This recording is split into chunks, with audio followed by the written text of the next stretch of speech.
Why are you in a good mood? I'm happy to be home, among other things.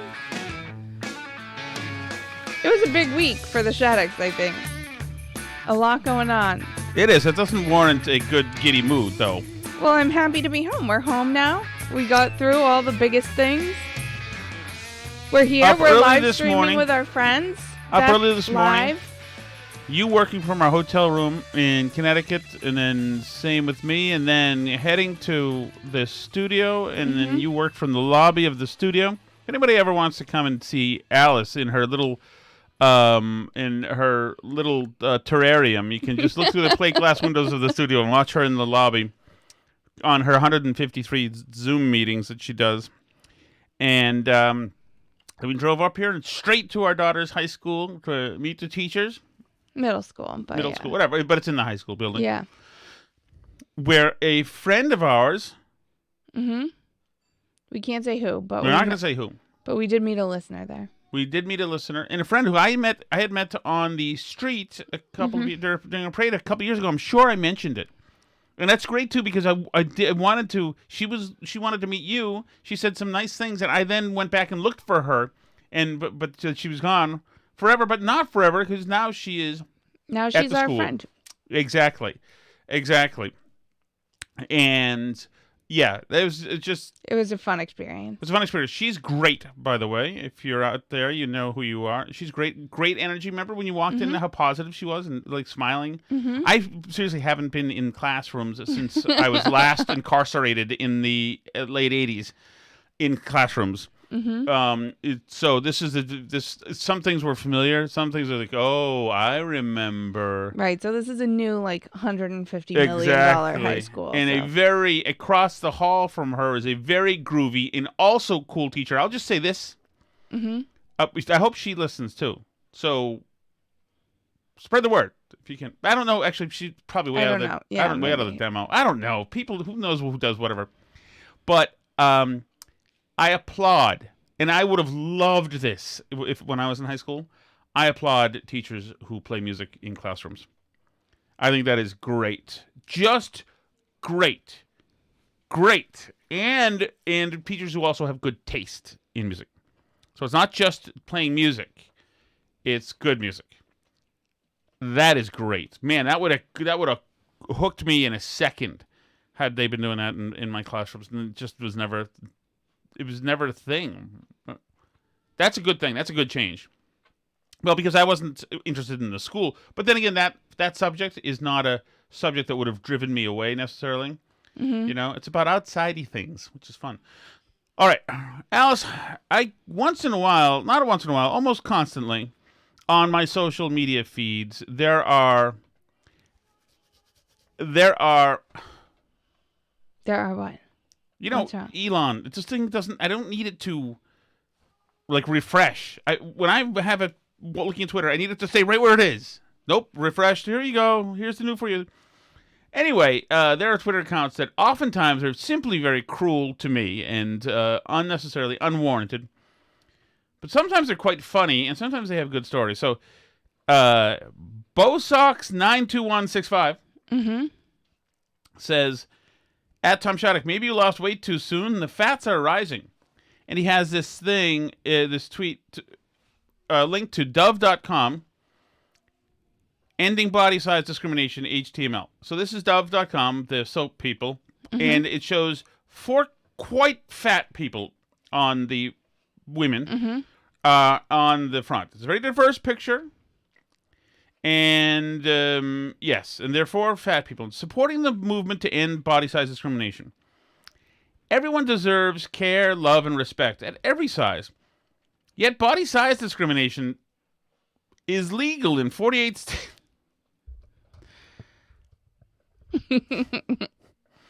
Yet body size discrimination is legal in 48 states. Did you hear about that law? I didn't. It's House of Rep. HR 3087, Alice, is the act to discriminate against fat people. Can you imagine? Body size discrimination is... Does that mean just our chair downstairs at the dining room table that's currently broken, did that Was that discriminating on body size? That I have had several chairs that I have broken. That discriminated against exactly. you? This must be one of the 48 states. We've joined forces with National Association to Advance Fat Acceptance, which is really just an organization. I swear, did Dennis Prager invent this organization? Did talk radio invent this and is secretly funding it? National Association to Advance Fat Acceptance and Fat Legal, which is another thing. They've got their own legal arm. Fat Legal, Advocacy, Rights, and Education Project. That's NAFA, is the Fat Acceptance. FLAIR, which is Fat Legal Advocacy, Right, Education Project. So anything to make an acronym, I think, is the point here, right? Right. We're part of FLAIR. It's a thing. It all stands for stuff. Project to strengthen legal protection against body size discrimination and shift cultural conversations. We're shifting cultural conversations about a broader definition of beauty. Start finding really fat people beautiful. Start finding it beautiful. I don't think it's beautiful. Start finding it beautiful. If you're a man, you should date trans women. In other words, biological men. Find them attractive. I don't find them attractive because they're men. Find them attractive. Is it cultural discrimination? What is Dove freaking thinking, by the way? What the freak is Dove thinking? Well, first of all, let me ask you something. Do you think the hot women want to be buying the products that the fat women buy? I have diplomatic immunity here. Mm-hmm. I'm a fat. Well, I think maybe they're thinking partially. Maybe larger people need more personal care products. Ooh, hell. I don't know. Is that true? That is dark. I don't know. I shower. I am still able to fit into the shower. I have suds running around. But do you need more soap to cover all the area? I don't know. And more antiperspirant or else more? I don't need a team. Okay, I can manage to do it. I don't know if what you need more of. I guess you need more stuff. I guess maybe I don't know. I don't know. Although you've got a little baby bump going, so I guess there's more of you there. I guess it's harder to move around. It is harder to move around. Broader definition of beauty through education. Education. What a piece of education are they going to do?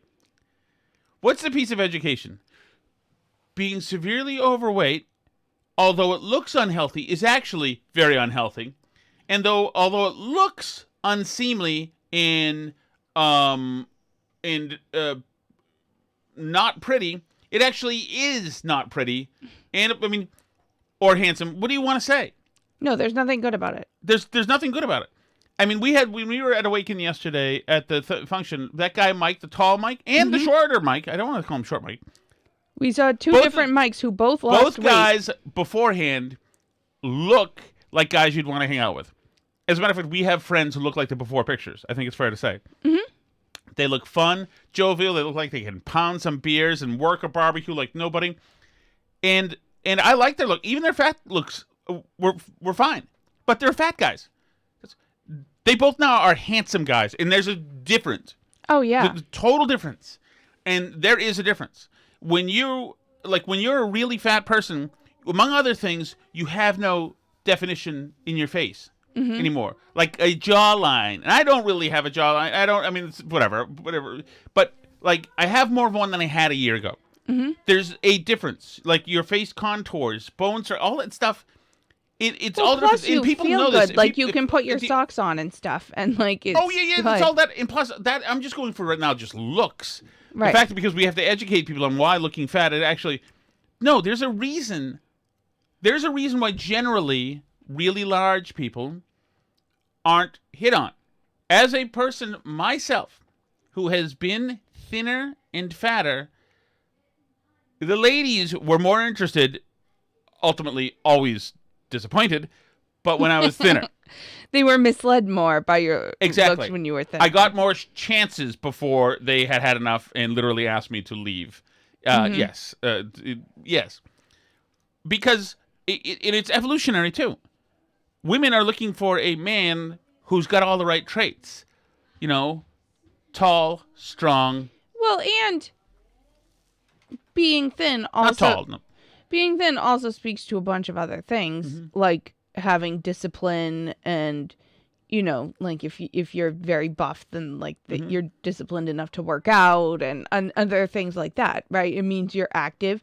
It means you're healthier. It means that you have self-control. And those are all like positive traits that people want in a partner generally. Yes, I think that's a very important one because it's self-control in a way that, so for instance, if a woman's dating a husband who gets completely trashed and is acting a fool, he's lost control. And I think that these are some of my best friends and maybe occasionally even me. But I think that women see that and they feel unsafe. And they also feel humiliated. The guy has stopped being a man. He's now, you know, some drunken chimpanzee essentially stumbling around. So, and that's the same thing when you get yourself really big, you can tell, oh, that's a person who loses control during the day. Right. For whatever reason. And obviously, I'm not, whatever. I'm allowed to say whatever. I have diplomatic immunity. Our research, body size discrimination. Body size discrimination has a devastating impact on body confidence.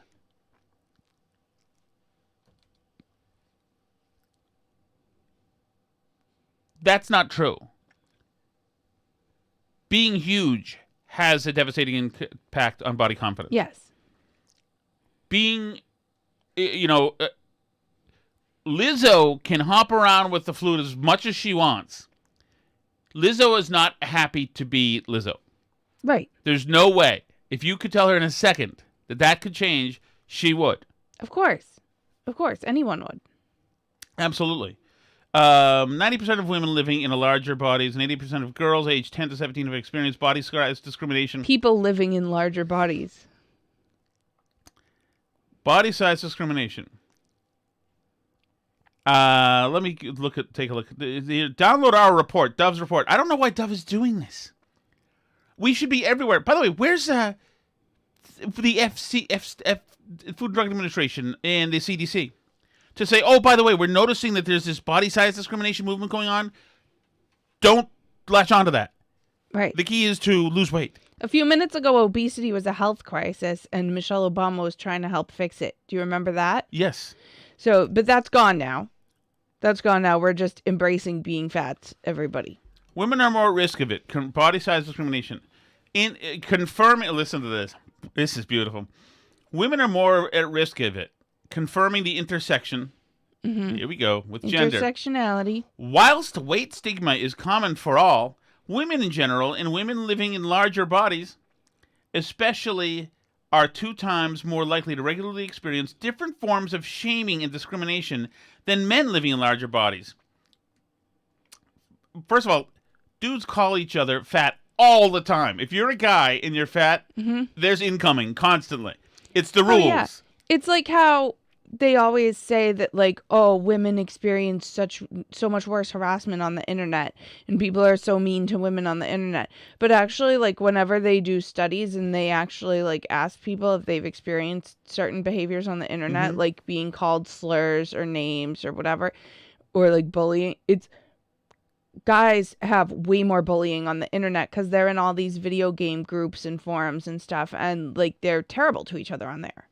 Yes. Like, guys playing games against each other on the internet, guys experience way more bullying on the internet than women do. They just don't care nearly as much, generally speaking. Right. Whilst the likelihood of experiencing name-calling, bullying is similar regardless of ethnic or racial background, the likelihood... race also plays a key role. Does this surprise you that race also plays a key role? No. It does. Race also plays a key role with non-white women living in larger bodies. Does gender nonconformity also play a more large at role? risk than white women? Mm-hmm. So the skinny white bitches, by the way. Whilst the likelihood of experiencing name-calling bullying is similar regardless of ethnic or racial backgrounds, the likelihood of being denied of certain rights, e.g. being denied treatment for ill health, etc., is 2 times higher for Hispanic non-white women living in larger bodies. They love this, larger bodies. Living in larger bodies. That's the new thing. So I love that. So I just right now live in a larger body? Yeah. This just happens to be where I live. There's a skinny you deep inside. There's another one, just like we live in this house. Right. We could live in other houses too. It's a happenstance. It's nothing. There was no choice. I didn't go craft this larger body through gluttony again and again and again over the kitchen sink gasping. Well, this once is again, just where I live in. It's a confirmation of what's really a theological belief on the left, and it's the same one that underlies the transgender movement. It's the idea that you and your body are two completely separate things that are disconnected from each other, when actually your mind and your soul and your body are all part of one being. They're integrated together into one person. And it's the same as believing that you can be a man trapped in a woman's body. That's only possible if you think that you're not really connected to your body in a real way, right? Right. I'm trying to find here the Yeah. But that's really like a philosophical or a religious belief. This idea that it's ultimately Gnosticism, right? It's a form of dualism. The idea that you can like separate your inner spiritual self from your physical reality. That there's like a true me that has nothing to do with my body, and my body's disconnected with that, right? But your physical body is part of your reality. And like you say, both your physical and your mental and spiritual health all affect each other, right? So like the body that you live in, yes, is partially a result of happenstance, but also partially as a result of various choices that you make all the time that compound together. Just like your mind is a result of choices that you make all the time all together, right? Like partially, yes. Your mind is sort of what you were given, and it is what it is. But as a lot of people know, and as like cognitive behavioral therapists know, and most religions know, you also can change the way your mind works by practicing mental habits. The same way you can change your body by practicing physical habits. What you put in your body, the way you spend your time physically, like clearly these things have an impact on your body too. It's all part of one piece, and your body affects your mind and vice versa. Clearly, science and doctors have an incredibly limited understanding of the human mind. Can we agree on that? Scientists? Science and the medical industry have a very limited understanding yes, I would say that the is true. human mind. Yes. Right? But we know that lots of things about our physical bodies impact our minds, right? And we know that a lot of things in our mind also impact our physical bodies. For example, and like this is an example that like I think probably especially men can relate to, but for example, that seeing a really beautiful woman can impact your physical body. Yes. In certain ways. It can cause changes to occur in your body physically. Yes. When you see a really beautiful woman. And I mean, there's a million things like that. Like, when you have a baby that you breastfeed, like seeing a baby can like make your body produce milk. It's like things like that. Your mind and your body are very, very closely connected. Yes. And this idea that there's a separation between who you are as a person and the thoughts that go on in your head and what your body is it's completely without merit. It's imaginary, and you can see that in how unsuccessful all this, all of trans medicine is. Yeah, but I mean, so for instance, this is a CNN article on this says, research shows that in the workplace, obese employees are stereotyped as lazy, unmotivated, unintelligent, sloppy, and lacking willpower. These stereotypes aren't just hurtful; they can have a direct impact on an employer's perception of employee.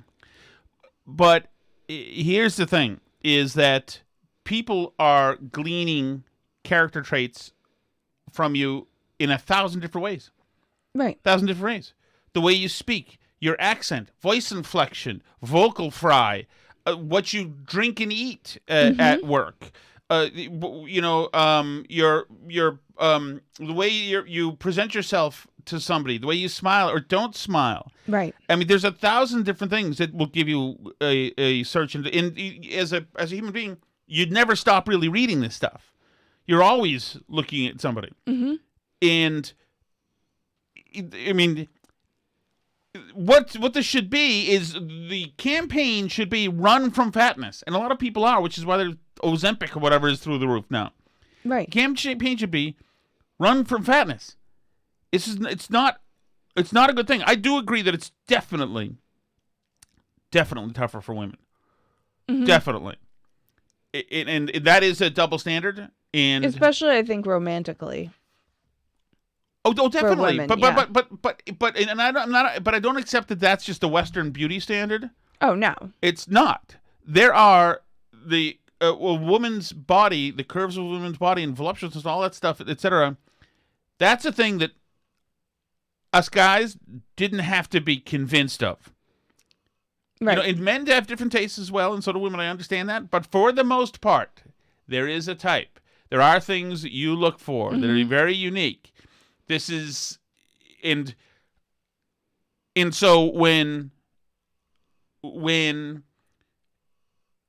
these things are distorted because of too much body fat, well then they're not there, and it's not fair, and then I feel terrible for people who've never been thin at all, and think it must be awful, which is one of the reasons why I'm glad that there are these places like our place, so we can really doing its thing, but there's nothing to celebrate. This is freaking cruel. So, and a lot of this is because disproportionately you're seeing more minority women are percentage-wise obese. And so, because we don't want to hurt their feelings, we're going to encourage them to die?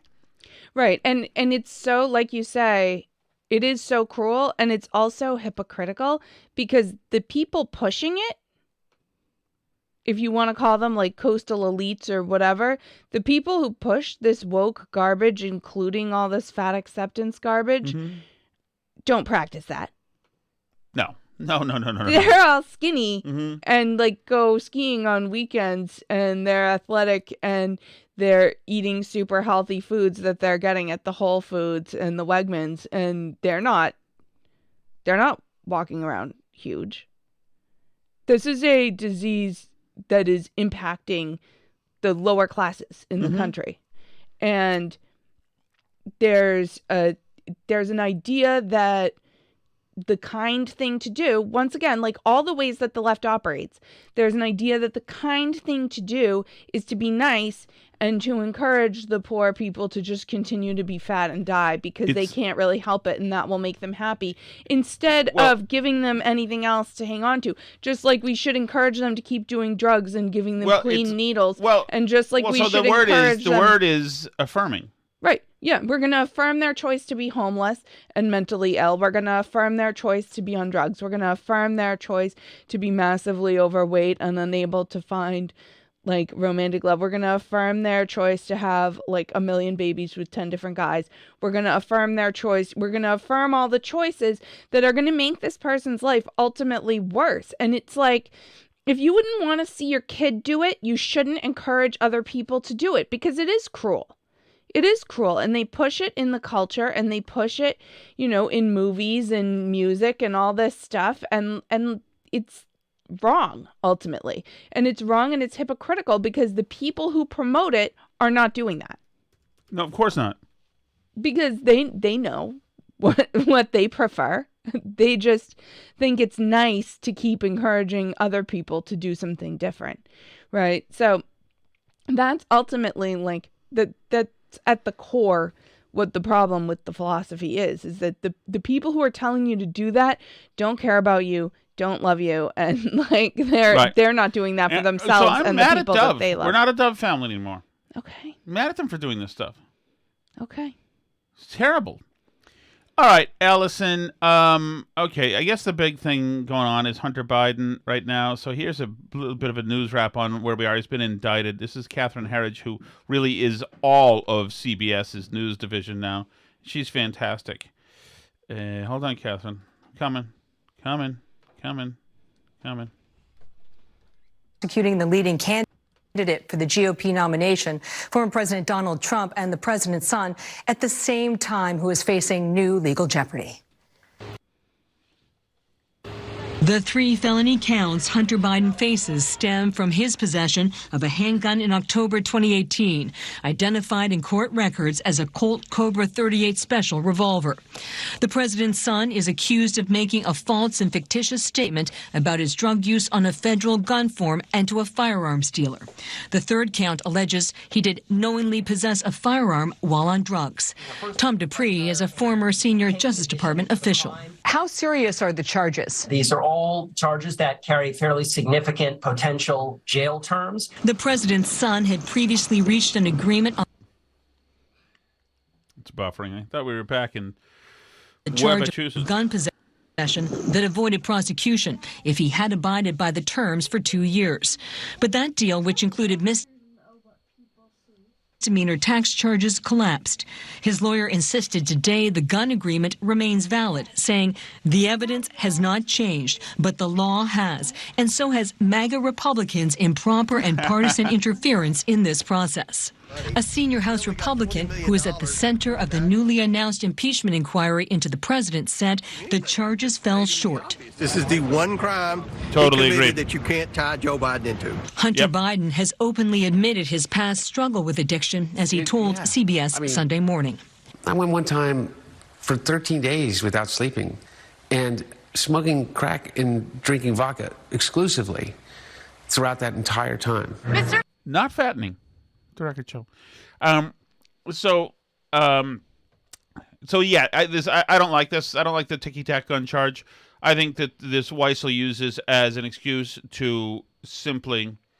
So is Biden going to let Hunter go to jail, or is he going to pardon him? I don't think he'll get sentenced to jail, but I mean the charges that he's being charged with, pathetic though the charges are.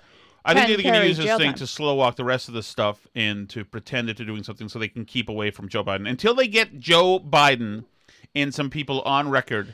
Because I've seen some speculation from people that they're using this to get Joe Biden out, that they're sick of seeing him tied with Trump in the polls, and that they're gonna. Well, who's they, Alice? The powers that be. Is that Susan Rice? Barack Obama? Who is that? Well, whoever's powerful in the Democratic Party. I guess Obama would be in there. People who want Newsom in there instead, or whoever in there instead, right?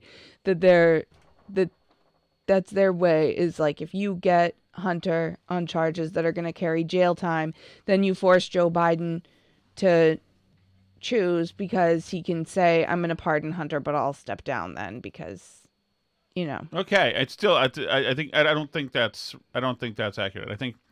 I don't believe that. That's still like pulling the pin on the grenade and blowing everything up. I think that this guy There's also the problem that even though Biden is polling even with Trump, which is not what Democrats want to see, that nobody else really polls better versus Trump. Kamala doesn't. Gavin Newsom doesn't. Yeah. So. Yeah, no, I think that Weiss, the attorney, the U.S. attorney, I think that he got busted. He's worried about his legacy and his reputation. So this is CYA. CYA, but also, he's also, as far as I know, there's no strength of character test for FBI agents. These are just people. Right. And unless you're used to being pushed around, getting, certain kind of pressure from certain areas, then you don't know how that is. Obviously, he's a lifer in the federal government, and that's what he wants. And if that's at risk, I'm sure that he's getting pulled from both sides. And who knows what he'll do? Who knows if he'll do the right thing, or if he'll just blow this thing up, or who knows? Maybe he feels betrayed.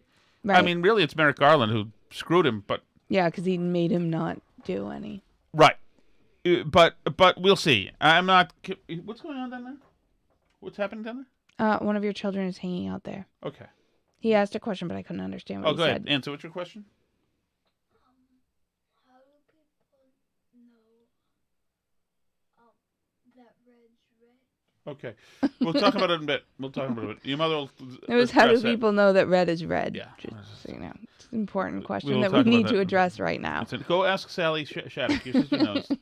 how people know red is red. I'll come hang with you in a minute. My son Anson is in a phase here where he's rifling philosophical questions at us. 24/7. What I believe is a subtle harassment. Really, that's it. It's just to simply. I like his questions. I like that he has a curious mind. I think Yeah, it's that's what's great. happening. Not that he doesn't. He's a very nice person. I love Anson, but we're being. I like his curious mind, and I'm willing. Speaking of curious to minds, talk to here's Joe Biden. Our democracy is under attack. And we got to fight for it. I taught at the University of Pennsylvania for 4 years, and I used to teach political theory. And folks, you always hear every generation has to fight for democracy. First of all, he looks like he's in Collector He also 6 sounds there. really quiet. Is that just the audio, or the is he audio's sort kind of quiet. mumbly? I got 2 of those, but he sounds like he's on Collector 6. Here it is again. Maybe this one will be louder. I taught at the University of Pennsylvania for 4 years, and I used to teach political theory. I taught at the University of Pennsylvania for 4 years, and I used to. As the internet has caught up with him, Biden has not taught Mm-hmm. a single class. He did not teach political theory, although he was paid by UPenn. Yeah. You have Kirby answering the question about this? I don't know. Do I? Is I'll it in the thing? resend it to you. Yeah, so John Kirby was asked about this yesterday. You sure he was asked about this? Not about this in particular, but about Biden making things up. Okay, yeah. Do you have that? Here we go. Really, it's a question. couple weeks, the president has lied about being at Ground Zero the day after the September 11th attacks. Falsely claimed he saw the Pittsburgh bridge collapse. Claimed his grandfather died in the hospital days before his birth. What is going on with the president? Is he just believing things that didn't happen did happen, or is he just randomly making stuff up? The president was deeply touched and honored to be able to spend 9/11 with military members there in Alaska and some families, and was honored by their presence and the chance to make an important set of remarks about why we need to continue to remember that day, and he did that, and he spoke about a visit to Ground Zero, which he did participate in, about a week or so after the event. And what that looked and what that smelled and what that felt like. And it had a visceral impact on him, as it did so many other Americans on that terrible day. And he's focused on making sure that an attack like that never happens again. You know what my takeaway from this is? What? Just how bad Karine Jean-Pierre is at this job. Because Kirby is good at this. They should have made Kirby the press secretary to start with. Who knows if he wanted it? Who knows?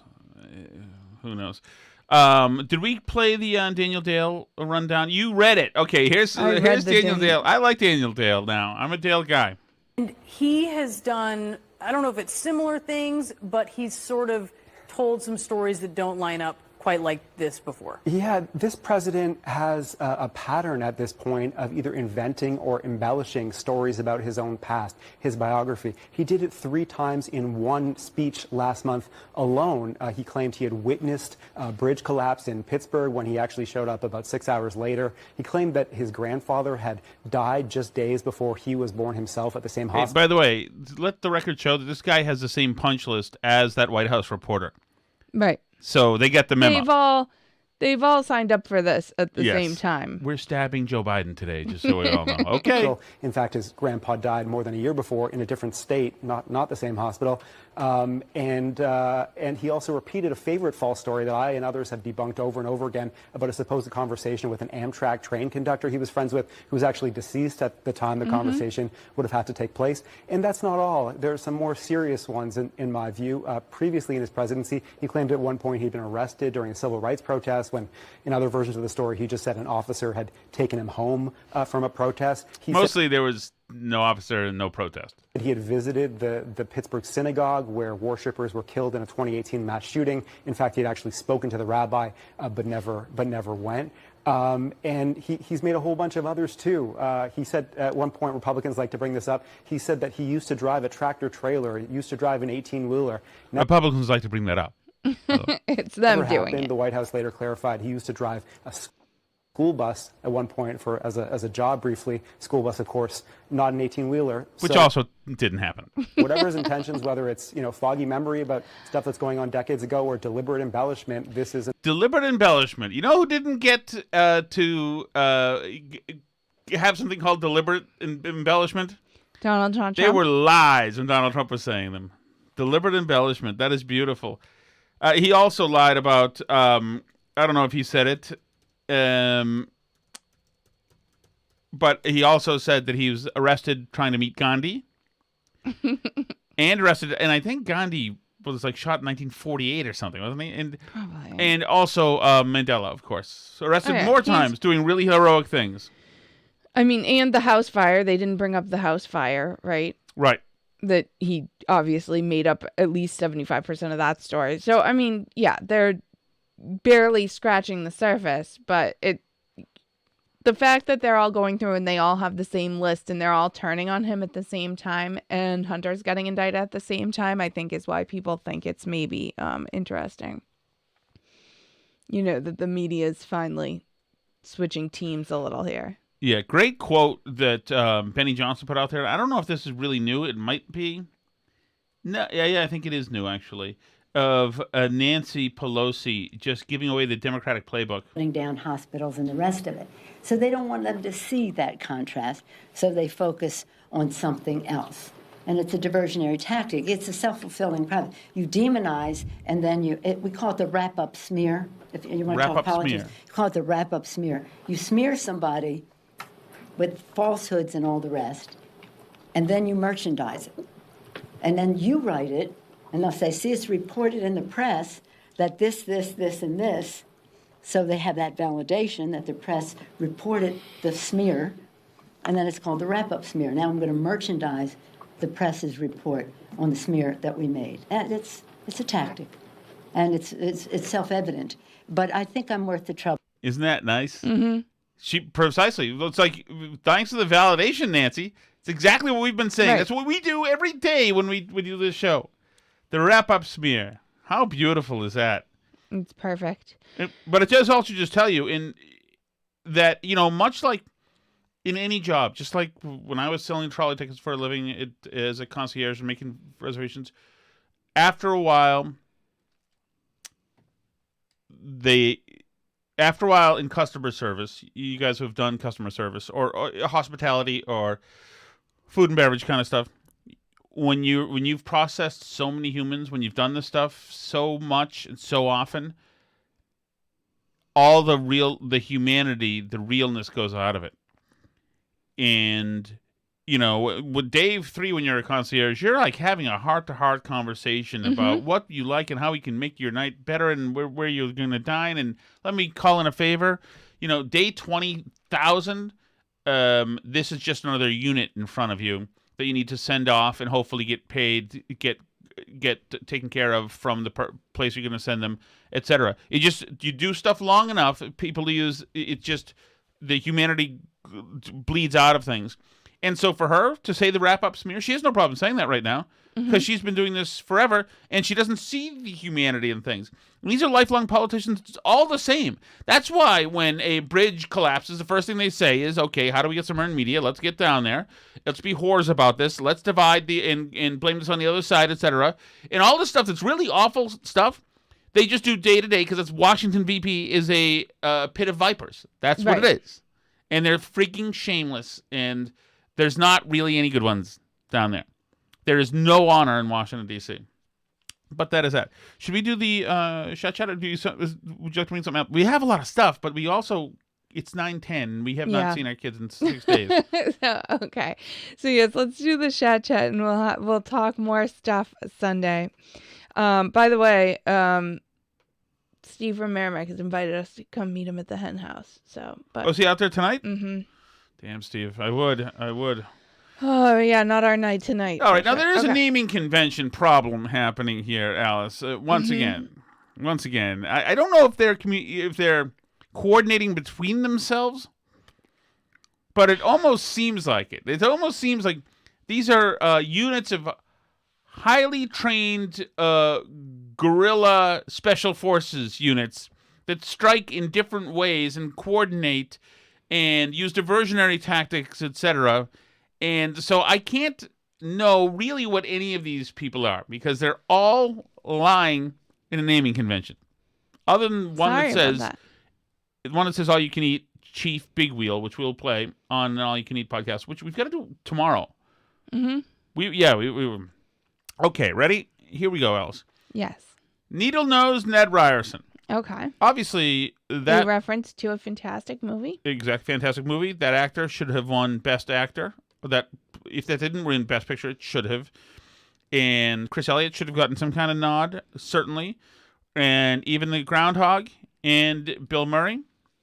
And that's it. Andy McDowell's just fine. She's very classy. You know what? I've always found her classy and beautiful, but not sexy.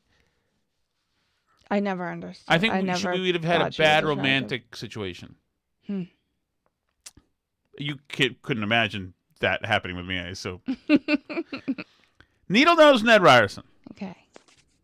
Hey guys, I was just wondering what the Burn Barrel fans label themselves, if you know.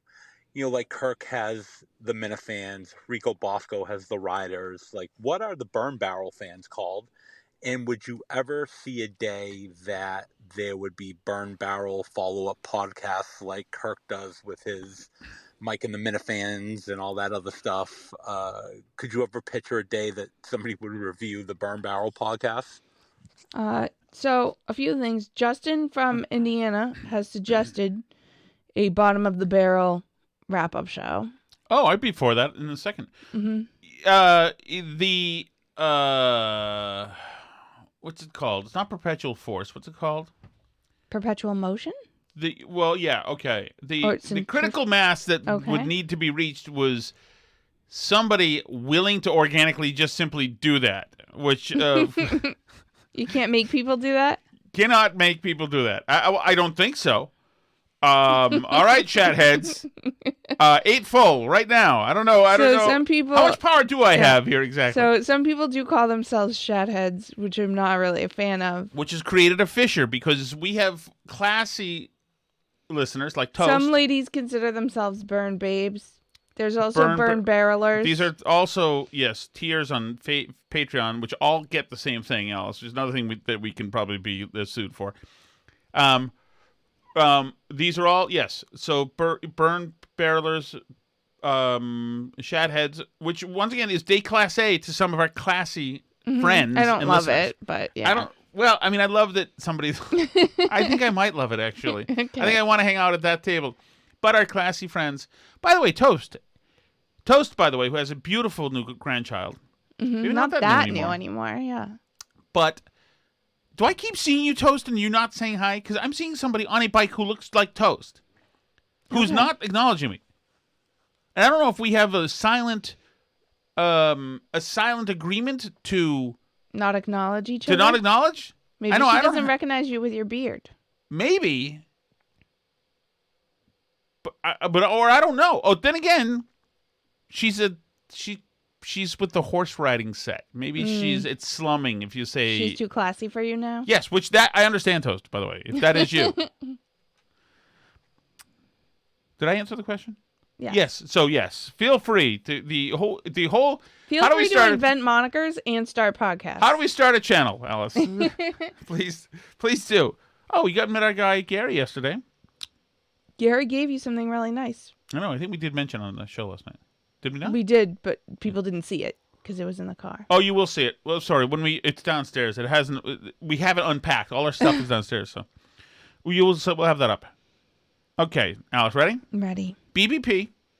Mm-hmm. Bye Bye Birdie. Okay. .343. Mm-hmm. So far, this reads like a Tim and Canton. LGBTQIA @gmail.com. That reads like a Tim and Canton naming convention. Okay. Shattuck. Yes. Mm-hmm. Would you just come out already? What? Just be yourself. Why am I hearing a Star Trek phaser? What is happening? Or is it a transporter? Something is happening there. Okay, let's go back to this. Okay. But by the way, when he says Shattuck, that's you too. So maybe he's suggesting that you are gay. Shattuck.